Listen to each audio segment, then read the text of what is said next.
The sun was only starting to rise above the quiet Arizona town when Thomas Rourke, the blacksmith, stepped out of his small workshop. The air was cool, and the sky was painted with soft shades of orange and gold. Thomas liked mornings like this.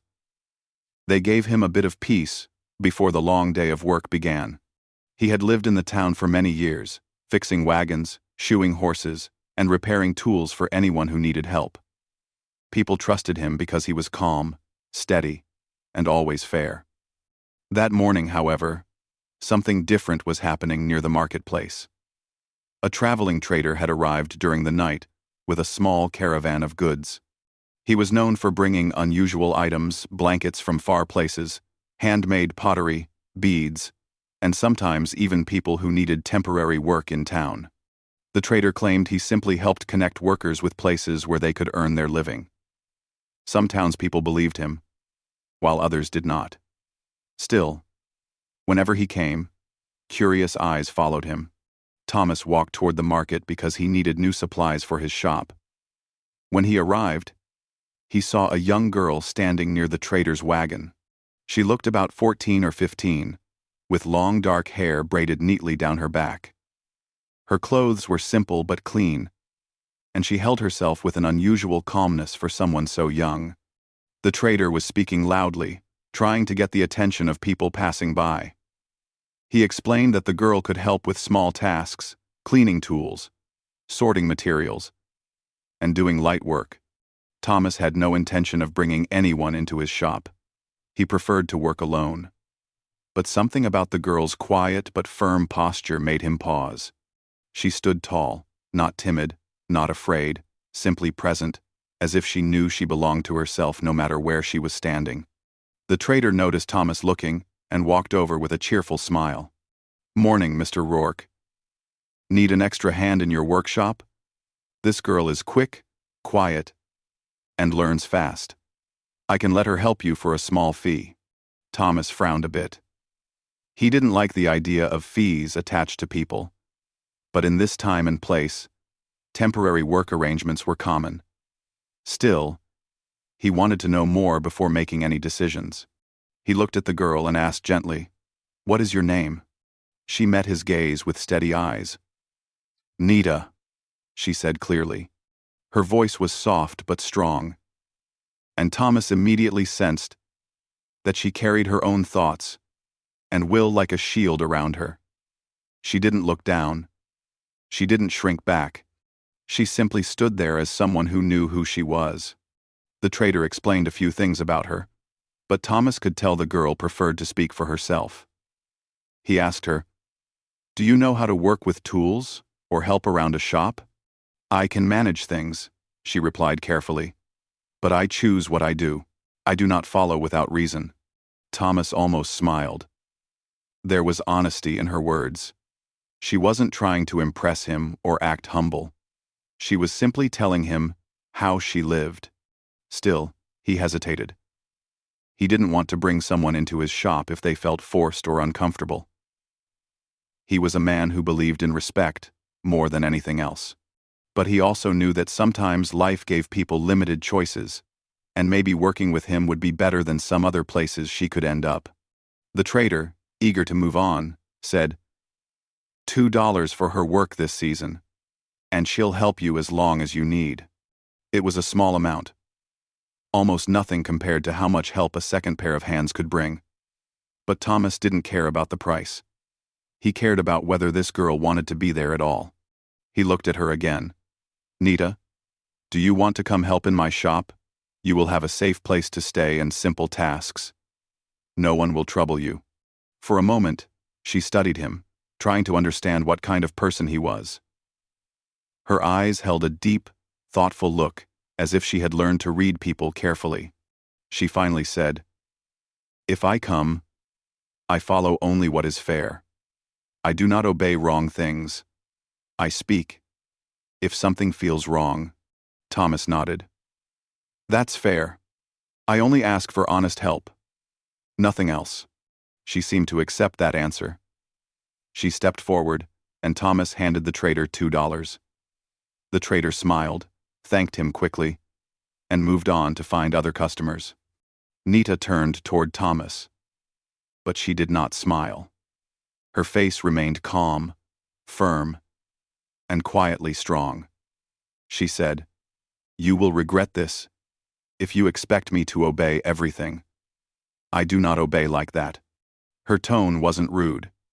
It was protective, like someone warning another person not to misunderstand her.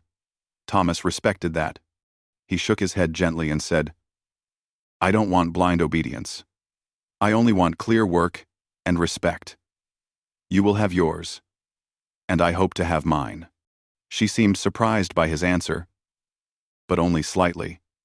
Nita followed him as he began walking back to his small workshop. The town was waking up around them. Shops opened their doors, horses walked past, and people greeted one another with morning smiles. Nita looked around quietly. Everything seemed new to her, yet she didn't look lost. She simply observed, like someone who learned by watching. When they reached the workshop, Thomas opened the door and stepped inside. The space was warm from the fire that kept his tools ready. The shelves were neatly arranged with metal pieces, hammers, and tools of all kinds. Nita looked around with interest, her eyes following the shapes of the tools and the layout of the room. "This place gets busy during the day," Thomas explained gently. "People bring wagons, pots, and tools that need fixing. You don't have to do anything difficult. Just help me keep things organized and clean." Nita nodded slowly. She walked around the workshop, touching nothing but studying everything. Thomas noticed she was careful about where she stepped and how she moved, as if she didn't want to disturb anything. There was quiet thoughtfulness in the way she looked at objects. It made Thomas wonder what her life had been like before she came to this town. He didn't ask, he didn't believe in forcing stories from people, but he hoped one day she would share if she wished. She turned toward him and said, "This place is loud, but it feels honest." Thomas laughed softly. "It is loud." She nodded again, this time with a little more ease. Then, she walked to a corner and placed a small, woven charm she carried with her. It looked handmade, a simple symbol of home. Thomas understood she was marking a small space for herself, creating a sense of belonging in a place that was still unfamiliar. He let her do that without comment. Everyone needed something that reminded them of who they were. As the morning grew brighter, Thomas showed her where to find brushes, cloths, and water for cleaning tools. She listened carefully, not rushing, not hesitating, simply absorbing instructions like someone building a quiet map in her mind. When she began to work, Thomas noticed she moved with surprising grace. She arranged tools neatly, grouped items by size, and wiped the surfaces with slow, steady motions. She didn't hum or talk, but her presence made the workshop feel more balanced, more complete. At one point, she paused and said, "I do what is right, not what is forced." Thomas nodded.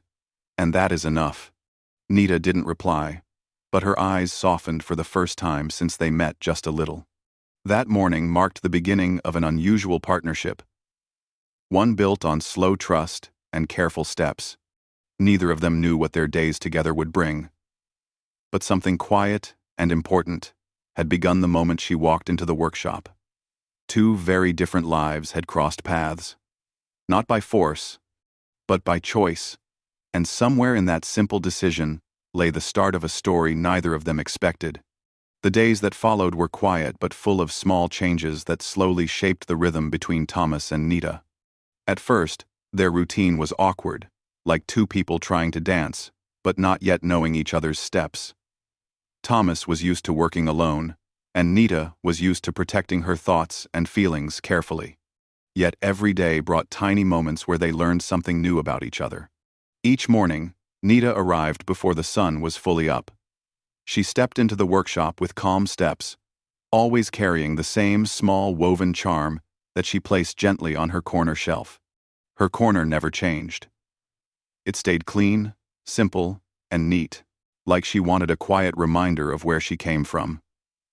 Thomas noticed she touched the charm lightly whenever she passed by it, as if it gave her a sense of strength. Thomas, meanwhile, prepared the fire, arranged the metal pieces he needed for the day, and sorted his tools. He rarely spoke while he worked. He preferred to let the heat of the fire and the steady rhythm of his hammer guide his thoughts. But now, with Nita beside him, the silence felt different. Not empty, but shared. At first, Nita refused to take direct instructions. Whenever Thomas said, "Can you hand me that tool?" she simply looked at him, then at the tool, and waited for him to phrase the request in a way she felt comfortable with. She preferred words like, "Would you help me?" or "Do you want to place that here?" instead of anything that sounded like an order. Thomas learned this quickly. He respected her feelings and adjusted his speech little by little. He didn't see it as trouble. He saw it as understanding how she worked. Sometimes, Nita seemed unsure about her place in the workshop. She watched everything carefully, as if trying to figure out how she fit into this new world. She didn't talk much during the day, but her silence wasn't cold. It was thoughtful. The kind of silence that held meaning inside it. Whenever Thomas worked on something complicated like shaping a wagon wheel or repairing a large metal hinge, Nita stood nearby, observing every movement of his hands. Her eyes followed the hammer's rhythm, the way he held the metal, the way he adjusted the heat. She wasn't watching with simple curiosity. She was watching like someone who understood that every detail mattered. One morning, while Thomas stepped outside to speak with a customer, Nita quietly approached a table where small broken tools were piled.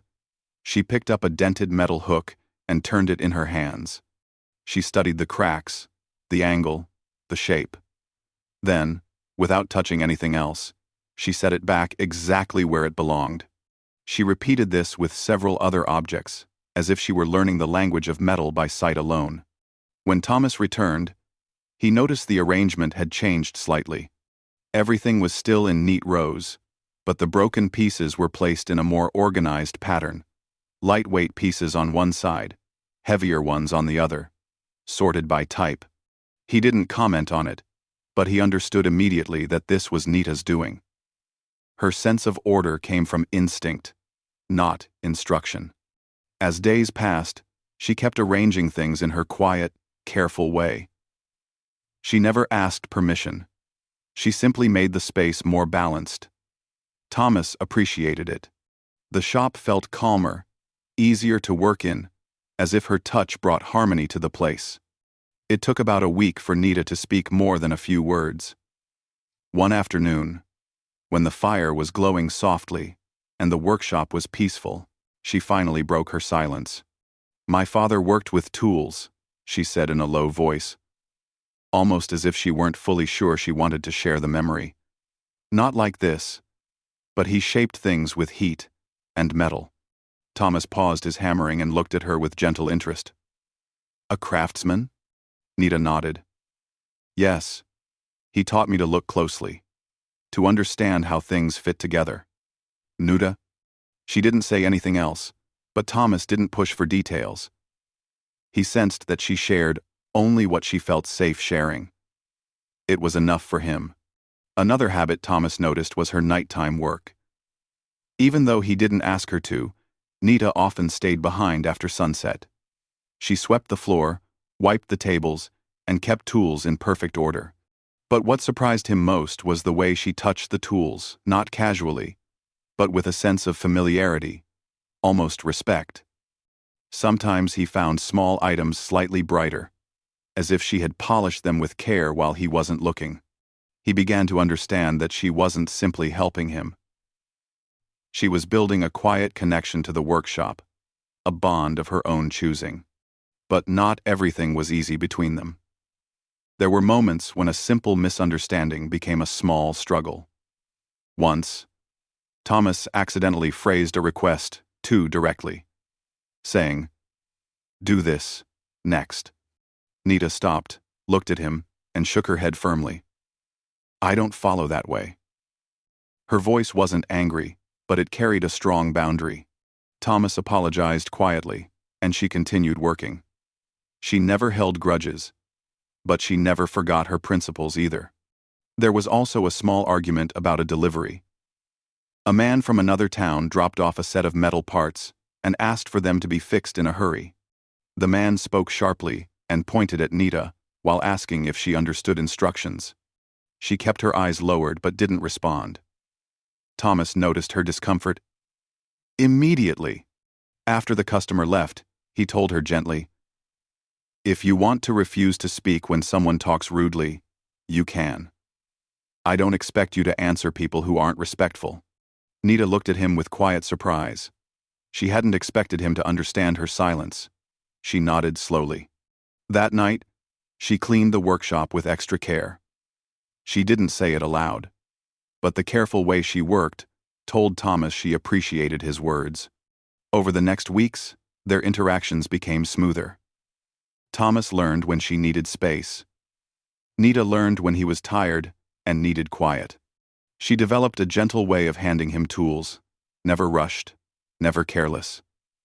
Her movements were balanced, thoughtful, almost graceful. He began teaching her small, simple tasks, not because he needed the help, but because he sensed she wanted to learn. She listened closely, absorbing each lesson like it was valuable. The first time she shaped a small piece of warm metal under Thomas's guidance, she looked at the finished shape with quiet pride. She didn't smile widely, but her eyes softened, and Thomas noticed. Some evenings, after the day's work was done, they sat outside the shop. Thomas drank tea, and Nita sometimes held a cup of warm water.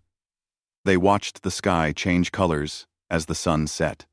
They rarely spoke, but the silence between them felt gentle and welcome. One evening, she asked him, "Why do you wake up so early every day?" To start before the noise of the town," Thomas replied. "The morning helps me think clearly." She nodded thoughtfully. "Early hours feel safe," she whispered, as if sharing a secret with the sky.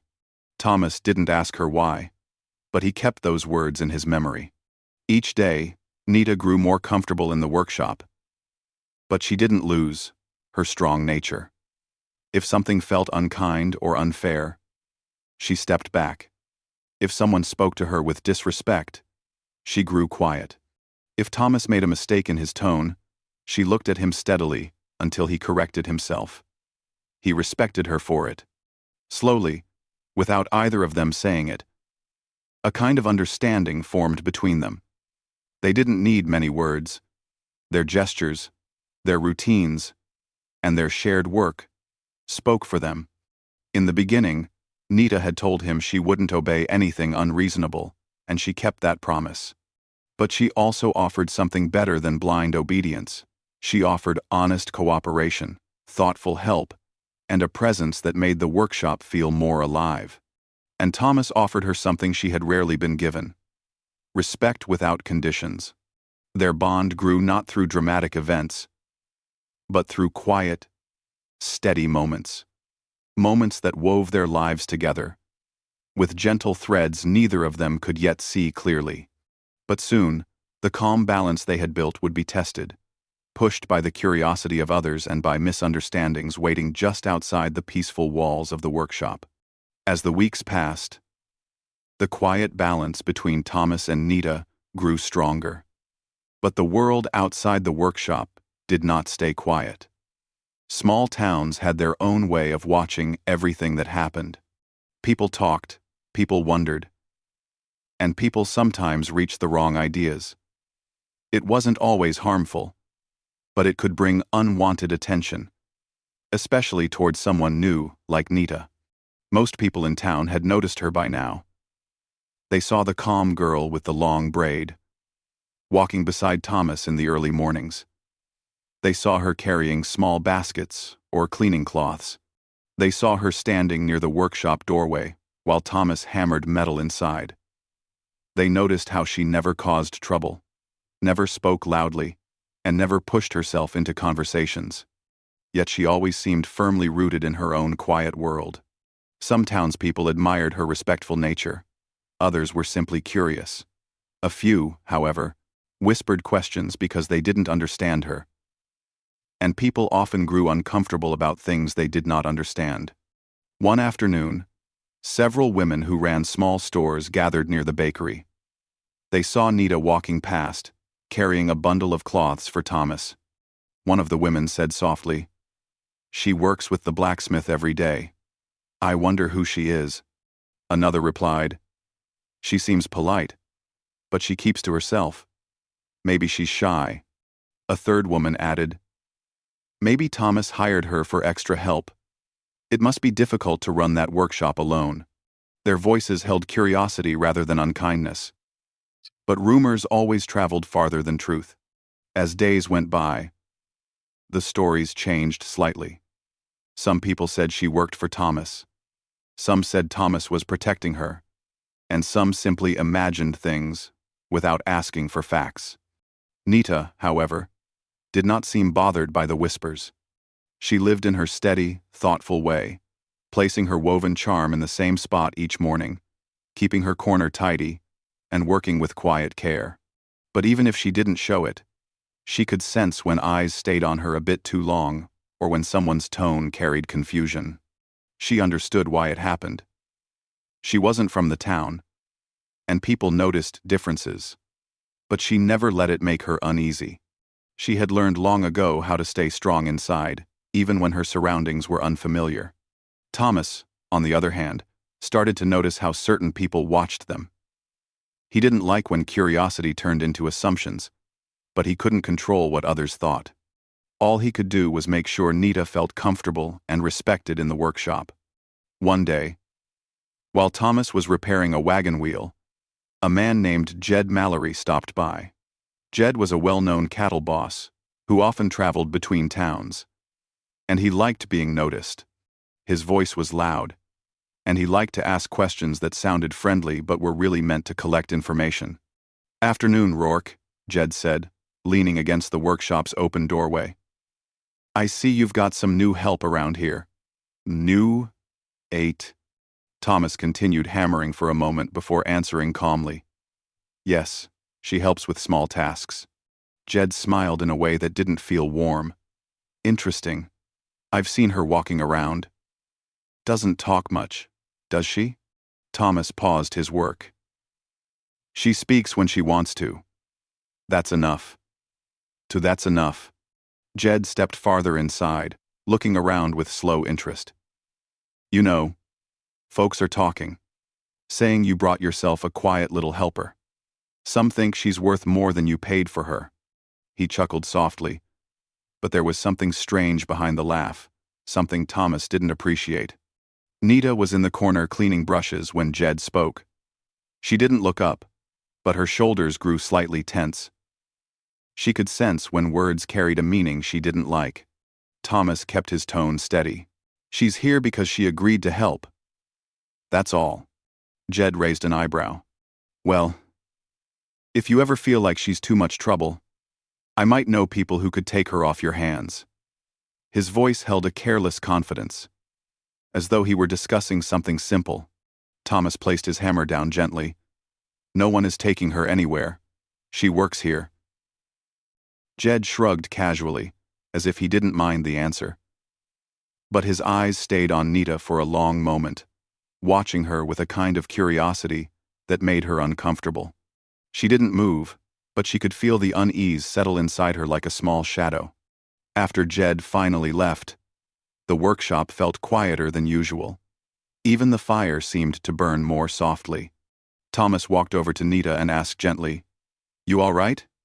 She nodded once. "He looks without understanding." Thomas took a slow breath. "Don't worry about him. He likes to talk too much." Thomas, undone one. Nita gave a small, thoughtful reply. "Some people talk to see how others react, not to learn anything." Thomas smiled slightly. "You see things clearly." She didn't respond, but her shoulders relaxed a little. She went back to her work, moving with the calm rhythm she usually kept. Later that evening, after Thomas closed the workshop, he sat at his small desk to go through old letters he kept in a wooden box. The letters were delicate. The ink faded. Nita, cleaning quietly nearby, noticed how carefully he handled them. She moved closer and asked softly, "Who wrote those?" Thomas didn't hide the papers. He looked at her gently and said, "My son, these letters are from years ago." Nita paused, sensing the weight behind his words. "You keep them close." "Yes," he said. "They remind me of him." He was bright, kind, and full of ideas. Thomas smiled, but it was an old, quiet smile, filled with memory. He wanted to travel the world. Nita sat down a little distance away, giving the moment respect. "Why did he not travel?" she asked gently. Thomas breathed slowly. "Life changed sooner than expected," he replied in a tone that carried sadness, but no sharp pain. "I lost him earlier than I thought I would." Nita looked at the letters with soft eyes. "You carry him with you." "Yes," Thomas said.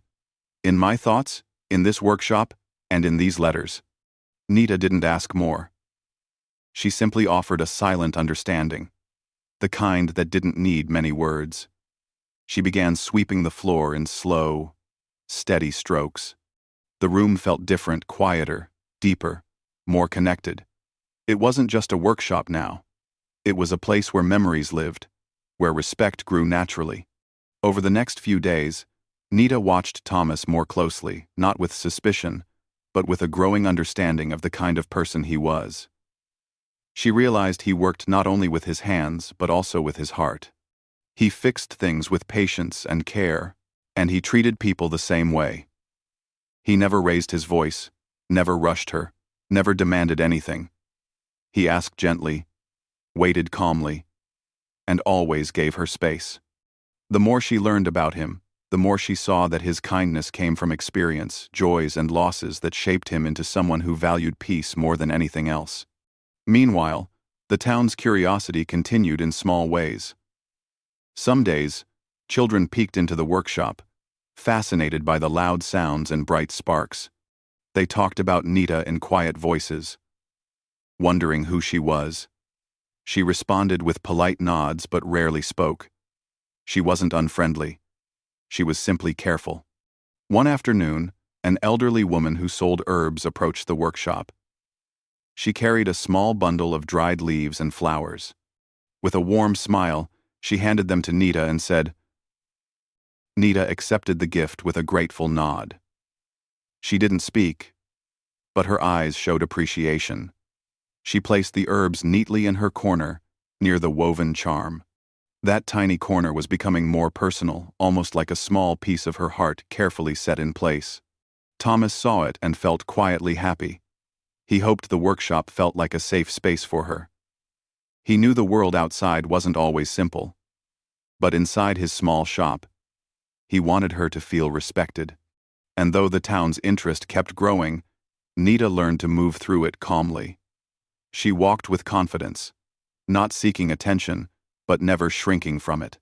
People began to see her not as a mystery, but as a gentle, steady presence, who added her own quiet strength to the town. But even as things seemed balanced, the soft attention she received from others carried a hint of change, a reminder that peaceful routines can be influenced by outside curiosity. Neither Thomas nor Nita knew it yet, but the growing interest in her presence would soon test their calm life in ways they could not fully predict. The calm days in the workshop continued, but small signs of change began to appear like soft ripples moving across still water. Neither Thomas nor Nita wanted trouble, and neither of them looked for it.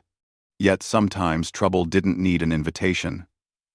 Sometimes it arrived simply because people became too curious about things that were not their concern. In the weeks since Jed Mallory visited the workshop, he had spoken about Nita to others casually at first, then with more interest. He wasn't unkind, but he liked to talk in ways that made people wonder. And when people wondered too much, they sometimes created their own stories. Those stories traveled from one ear to another, and by the time they reached the end of the town, they sounded completely different from how they began. Some said Nita worked for Thomas because she wanted to learn the craft. Others said she was only staying for a short time until she found her own path. A few people, following Jed's careless remarks, believed she might need a different place to work. Each version floated around the town like drifting leaves, unwanted yet impossible to catch. Nita noticed the shift in the way people looked at her. Their expressions were not rude, but they were curious in a way that made her more alert. She still carried herself with calm confidence, but she stayed closer to the workshop whenever possible. The workshop felt like a safe circle, a place where she could breathe without feeling examined. One morning, as Thomas prepared the fire for the day's work, Nita stepped into the shop with her small woven charm in her hand. She placed it in her corner as she always did, but Thomas noticed her movements were slower, more thoughtful. He asked gently, "Something on your mind?" She turned toward him with her quiet honesty. "People ask questions with their eyes," she said. "They try to guess things." Thomas nodded. He knew exactly what she meant. He had seen those looks too. "You don't have to explain anything to anyone," he said calmly. "You're here because you chose to be. That is enough." Nita seemed comforted, though her expression stayed thoughtful. "Sometimes people want stories even when there are none," she said softly. "That's true," Thomas agreed. "But their stories don't change the truth." She looked at him for a long moment, and something gentle passed between them, an understanding that didn't need many words. Then, she went to organize tools, moving with her usual steady grace. Later that day, when Thomas stepped outside to help a customer with a cart, Nita stayed inside to sort metal pieces by size and shape. She had become so familiar with the workshop that she could tell when something was out of place simply by glancing at it. Her hands moved lightly, but with clear intention. While she worked, two men from town walked past the open doorway. They paused when they saw her inside. Their conversation drifted in softly. "That's the girl who helps the blacksmith," one of them said. "I heard she's got special skills." The other man replied, "Or maybe he just needed someone to help around the shop. Nothing strange about that." Nita kept working, but she could feel their curious gazes. When they continued down the road, she let out a quiet breath, wishing people would simply allow her to exist without turning her life into a guessing game. That evening, after the day's work ended, Thomas locked the workshop door and invited Nita to sit outside for a while. The sky was painted with soft pinks and purples, and a gentle wind rustled through the tall grass. "You've been quieter lately," he said, handing her a cup of warm water. She accepted it and held it carefully between her hands. "People think they can decide things for me," she said quietly. "Even when they don't know me." Thomas nodded with understanding. "That happens.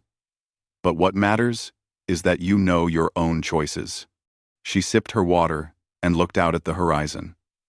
"I chose to help here because it felt honest," she said. "Simple work, clear work."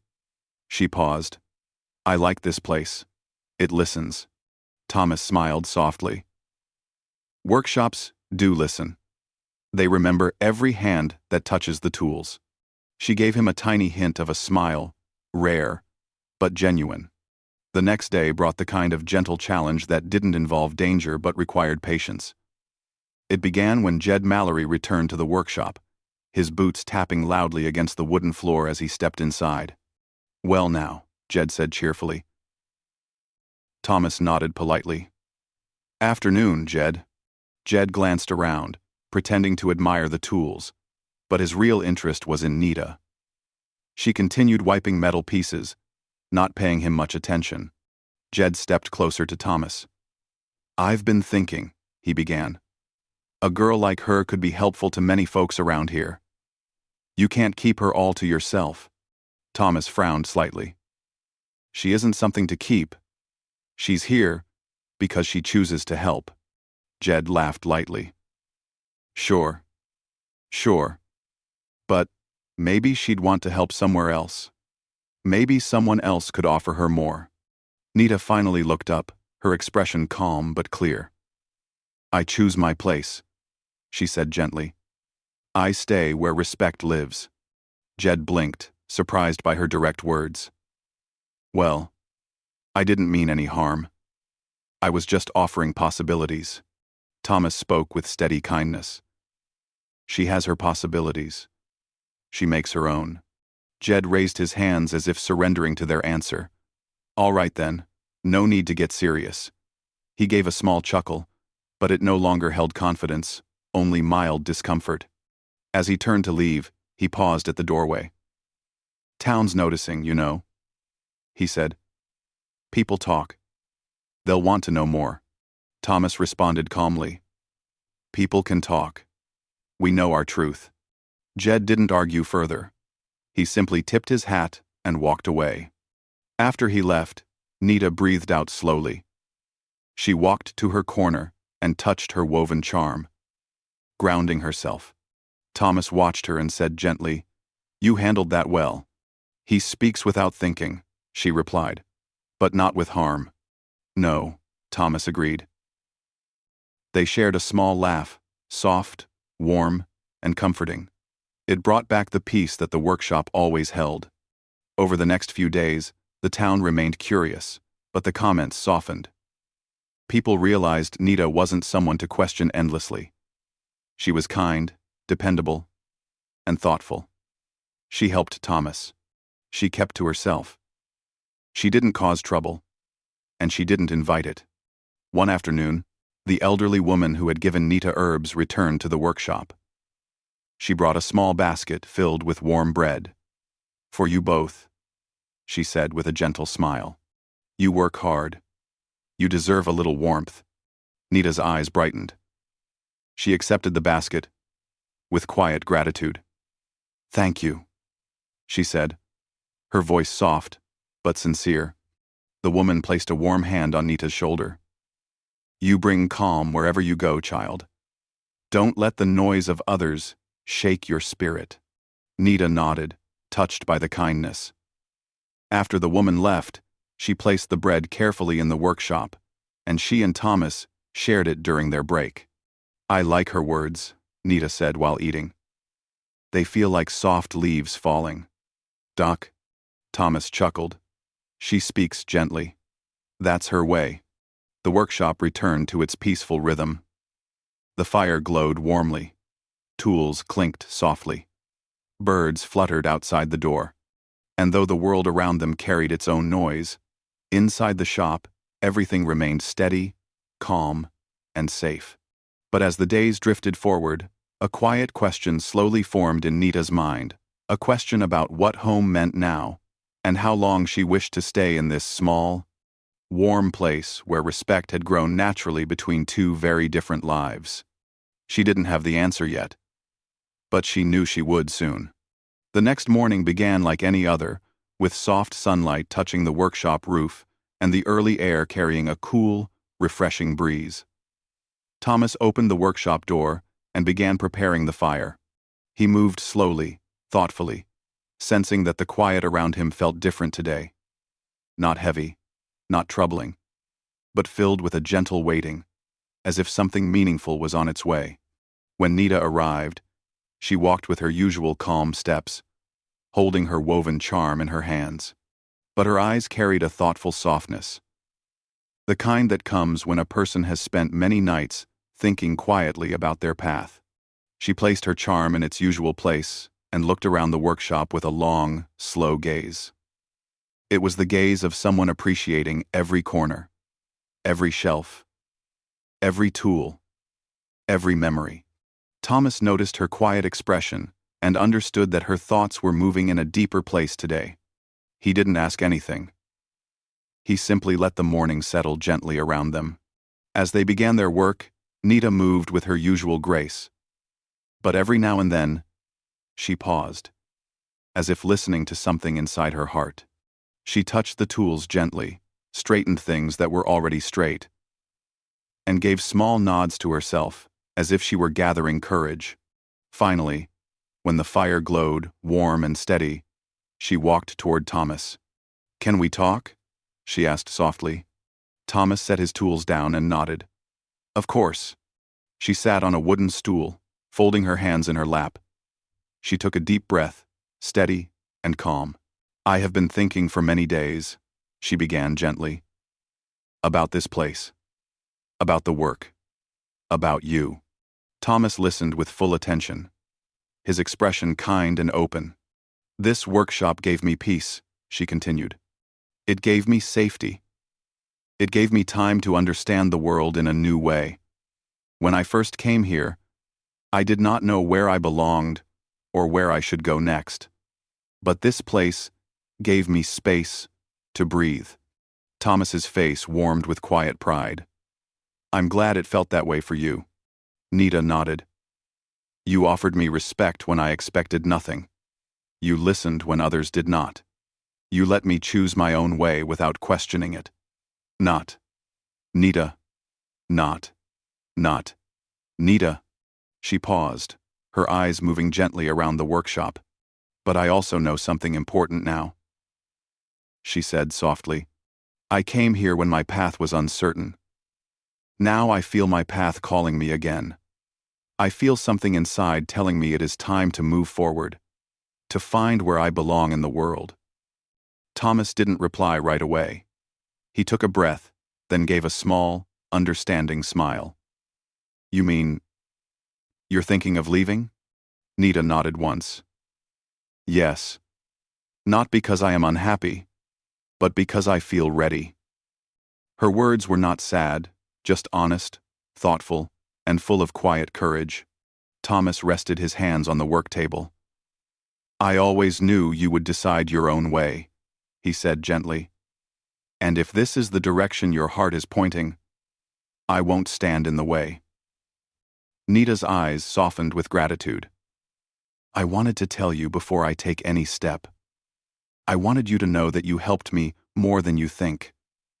Thomas chuckled softly. "I didn't do much." She shook her head. "You gave me a place where I could be myself. That is not a small thing." He looked down at his hands for a moment. "When my son was young, he used to remind me that kindness always finds the right place to land. I think maybe you were one of those places." Nita's face warmed with gentle emotion. "Then, your kindness was not wasted." There was a comfortable silence between them, filled with shared respect. The workshop seemed to glow warmer, as if the walls themselves understood the conversation. After a moment, Nita asked softly, "If I leave, will you be all right?" Thomas smiled in a calm, reassuring way. "Yes. I've worked alone for many years. I can do it again. And knowing you're choosing your own path, that makes me feel peaceful." She nodded slowly, her braid brushing her shoulder. "I will not go far at first," she added gently. "I want to see the nearby towns, learn new things, meet new people, maybe even help others the way you helped me." "That sounds like a good path," Thomas said. For the rest of the morning, they worked side by side, just as they always had. Nita brushed the tables, arranged tools, and cleaned the shelves. Thomas shaped metal, sorted materials, and repaired a customer's small hinge. But everything felt touched by a new understanding, something ending softly and something beginning quietly. When the sun reached its highest point, Nita stepped into her corner of the workshop and carefully lifted her woven charm. She held it for a long moment, running her fingers over its delicate threads. Thomas watched from a distance, letting her have the private moment she needed. She turned toward him and said, "This charm stayed here many months. It helped me feel rooted. Now, I carry it forward." Thomas nodded with gentle agreement. "Take it. Let it remind you of this place when you need it." Nita's eyes warmed with gratitude. Before she left the workshop, she looked around once more, the fire pit, the polished tools, the shelves she had organized, the corners she had cleaned, the air that held the sound of steady work. She breathed in the memory of it all and smiled softly. As they stepped outside, Thomas walked with her toward the edge of the road. The sky stretched wide and open ahead of them, an endless path filled with quiet possibilities. "When I first came here," Nita said. I told you something. I said you would regret taking me in. Thomas looked at her with a kind expression. I remember. She met his gaze, her eyes full of clarity. I was wrong. You did not regret it. And I did not either. Thomas smiled. I'm glad to hear that. She looked toward the horizon. Thank you for respecting me when it was difficult for others to understand me. And thank you, Thomas replied, for teaching me that strength can be quiet. Nita gave him a sincere nod, deep, respectful, full of meaning. She walked with steady confidence, her braid swaying gently behind her, her charm held safely in her hands. After a few steps, she turned back and said one last thing, her voice calm and warm. You were right about one thing. We both regretted many things in life. But not this. And with that, she turned again toward the path ahead. Her figure grew smaller against the bright sky, but the sense of her presence remained like a soft echo of calm, courage, and honesty. Thomas watched her until she disappeared down the road. Then he took a deep breath, placed his hands on his hips, and turned back toward the workshop. The day felt different now, lighter, quieter, but full of meaning. He stepped inside and felt the warmth of the familiar place surround him. For a moment, he imagined he could still hear the light sound of Nita's movements, the soft sweep of her broom, the gentle organization of tools. And he smiled. Some people came into our lives briefly and left deep impressions without trying. Nita had been one of those people. She came with her quiet strength and left with her calm confidence, carrying a piece of the workshop with her. And Thomas, in return, kept a piece of her in the warm corners of the space, a reminder that respect, kindness, and gentle understanding could build connections stronger than anything else. The workshop fire glowed, steady and warm. The tools rested where they belonged. And Thomas began his work once more, carrying both memory and peace into the future.